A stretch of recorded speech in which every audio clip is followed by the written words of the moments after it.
throw it up. Start twerking like Miley.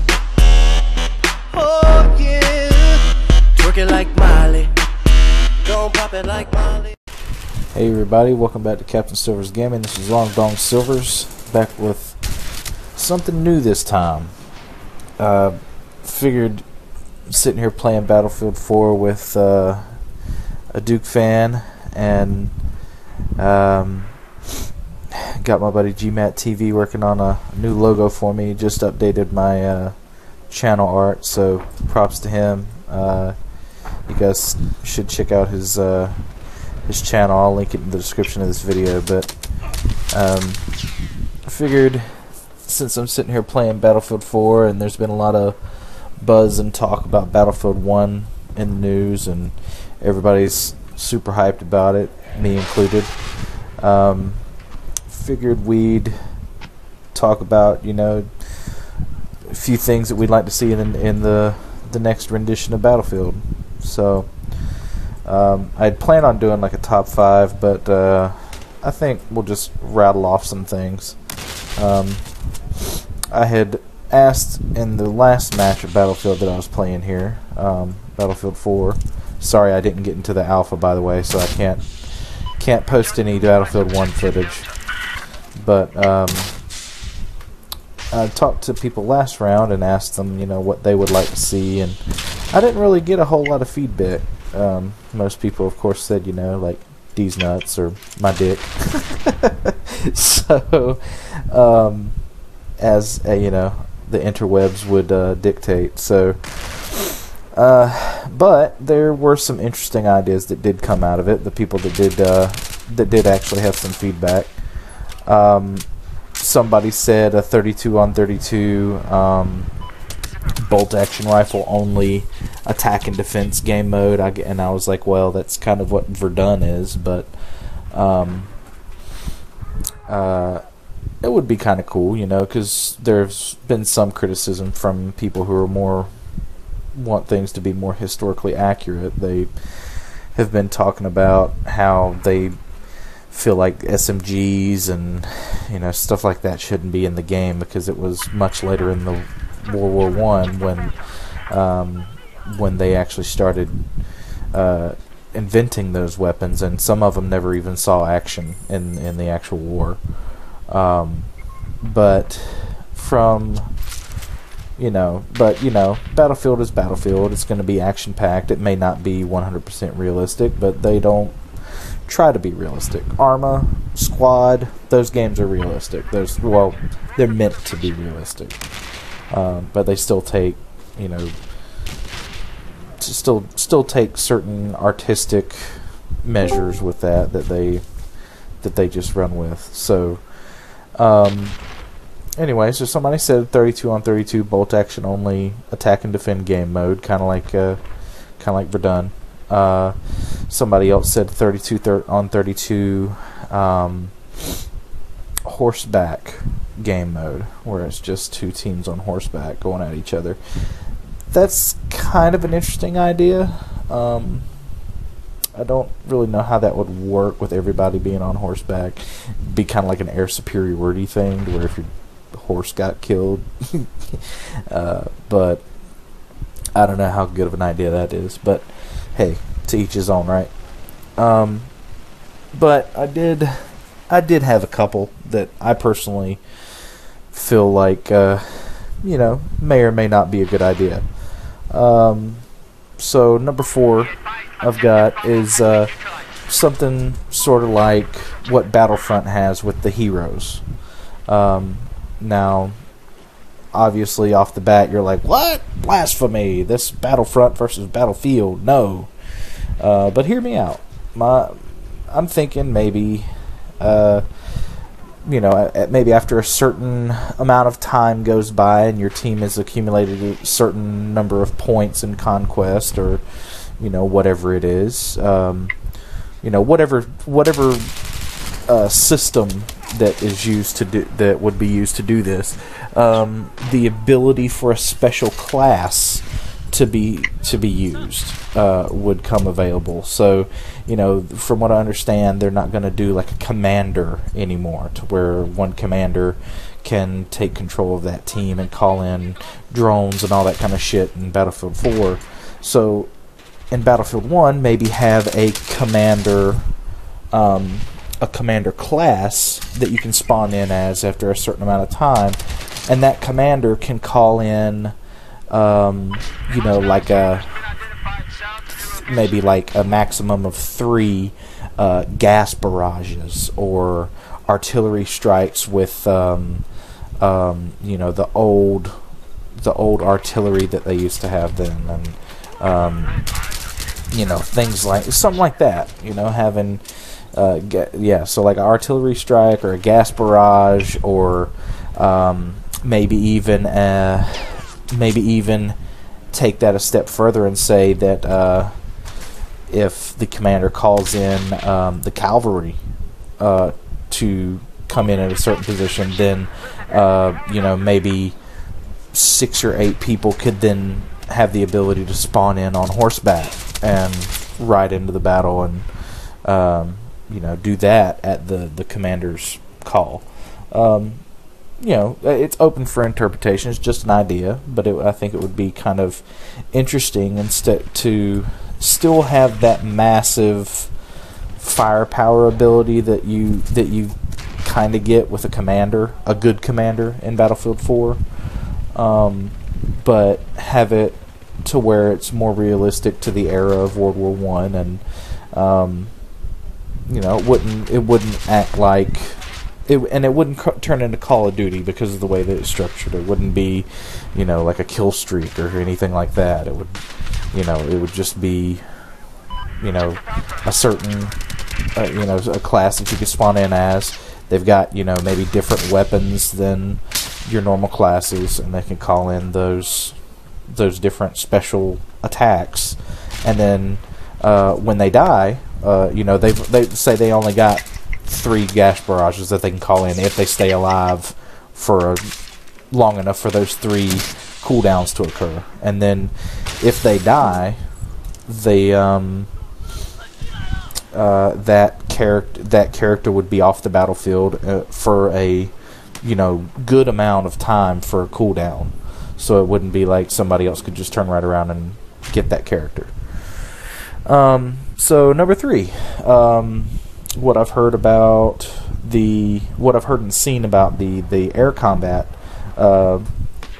is that currently you can't, if you're the gunner on a biplane, there are a lot of spots where especially directly in front of you, where when you're trying to shoot at another plane or something that's directly in front of the plane that you're in, you can't see through the wings. The wings actually block the view, and so it either needs to one of 2 things need to happen. It either needs to be where the gun will not fire if you're going to be shooting into your own wing, or it needs to be changed to where maybe the texture of the wing on your screen only kind of goes transparent to where you can actually see what you're shooting at.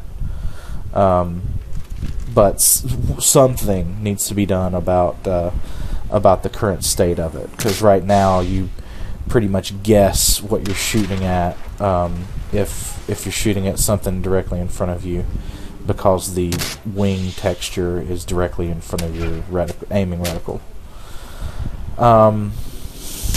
And that obviously makes things difficult.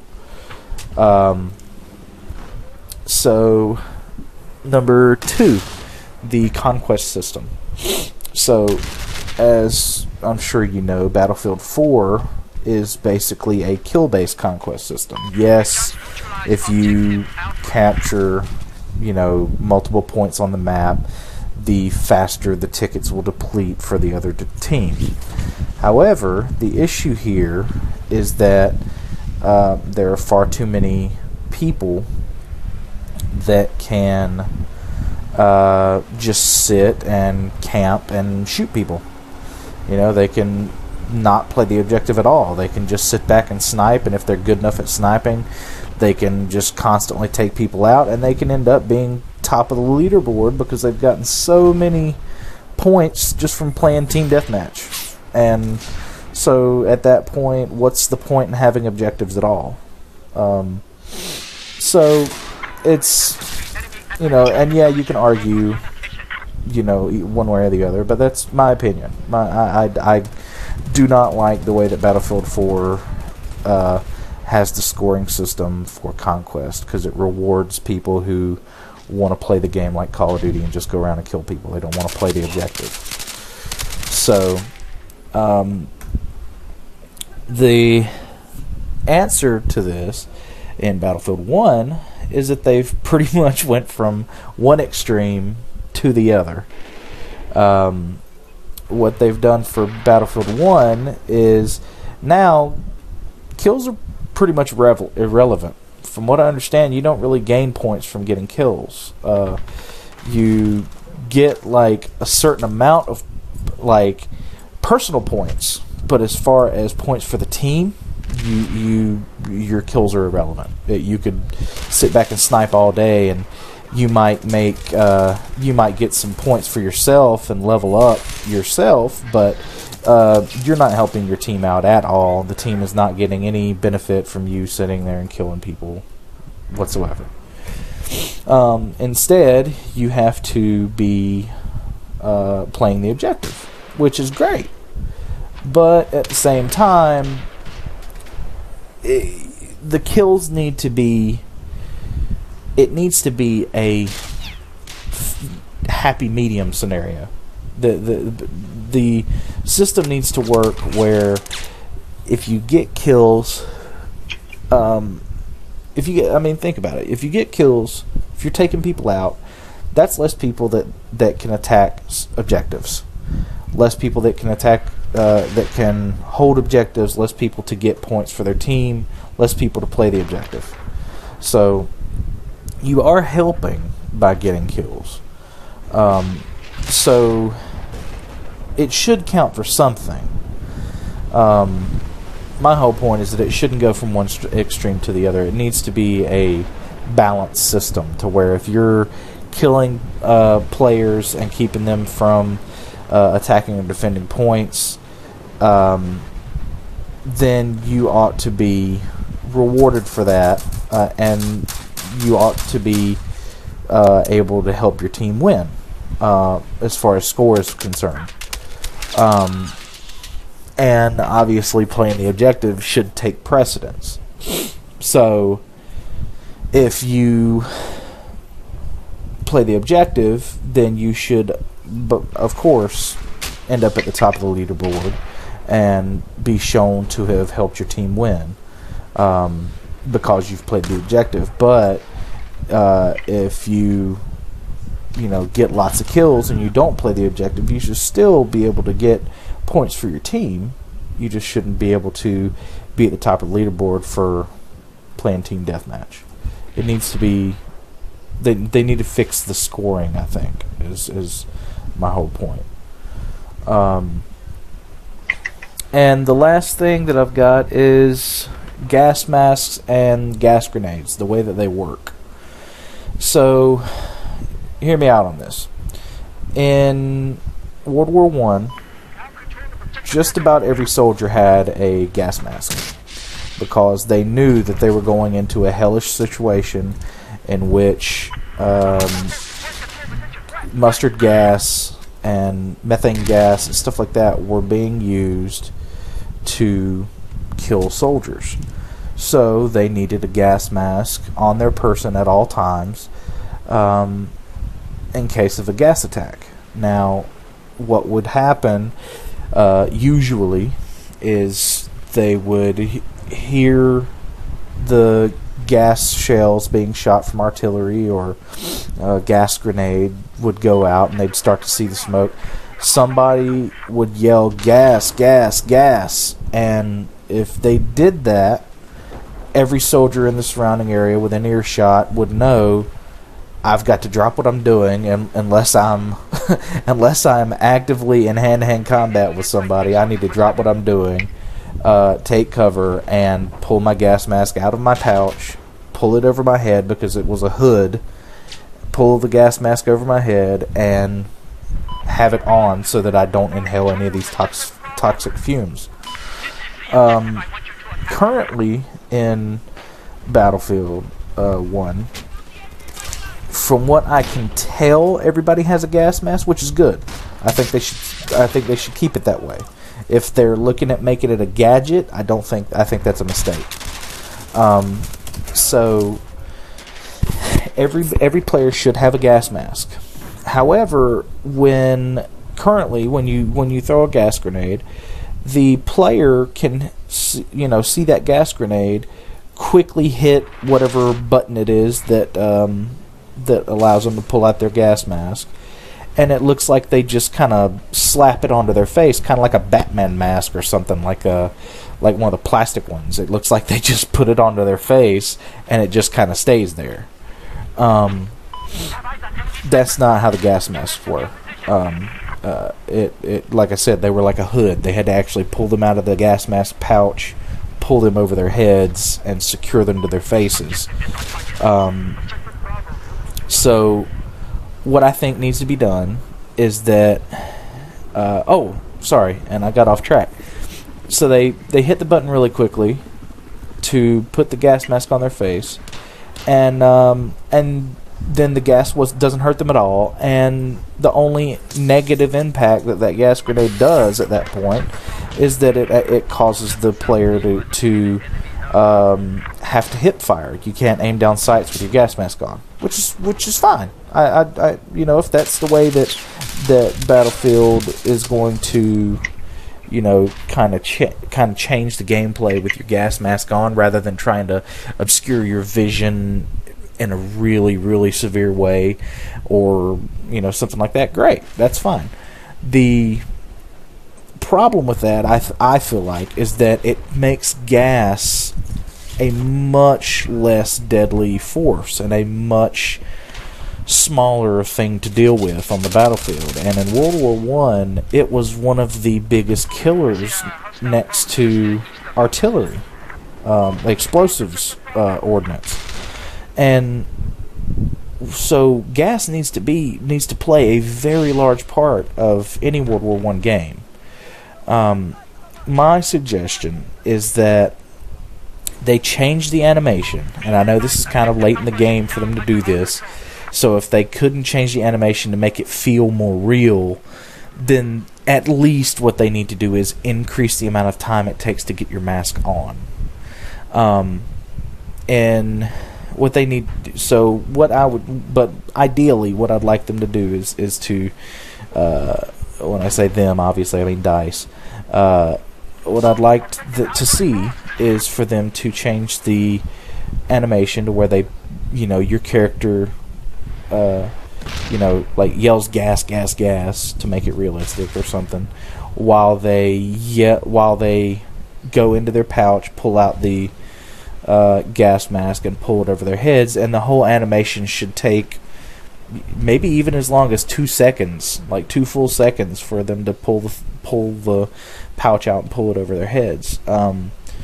That way, if someone throws a gas grenade, it's a very real, very dangerous threat, and you have to be ready to pull your gas mask out and throw it on, unless you're in hand-to-hand combat with somebody. That way, the grenades are as dangerous as they should be. Because like I said, currently it's really not that big a deal. You throw your gas mask on, and then you have to fire from the hip. It takes half a second maybe to put your gas mask on, as it is now, and gas just pretty much is a minor annoyance rather than a serious deal. And so to me the gas grenades should still be a gadget to where you can choose to use them or not, but everyone should have that gas mask to protect themselves, and everybody should have the animation changed to where it takes about 2 seconds for them to pull that gas mask over their heads. That way, I feel like this adds more, it adds more, a little more realism to the time period, a little more realism to the game itself, and more immersion. I don't, watching the videos that the bigger YouTubers have done on the Alpha and seeing the way that it works now, it just, to me, it just kind of takes a big chunk out of the gameplay to me, because I'm just sitting there the whole time thinking, gosh, it really should, gas should really be a big deal, and it's really not. It's really just it's really just gonna piss you off that you can't aim down sights. That's it. When it should be like, oh shit, I'm gonna die if I don't hurry up and get this gas mask on. So anyway, that's just my 2 cents. It's a couple of things that I feel like would make Battlefield 1 even more amazing than I know it's going to be. And leave a like, leave a comment down below in the comment section. Let me know what you think about my suggestions, or what you would add yourself. And as always, guys, thanks for sticking with me. Thanks for watching, and we'll see you in the next video.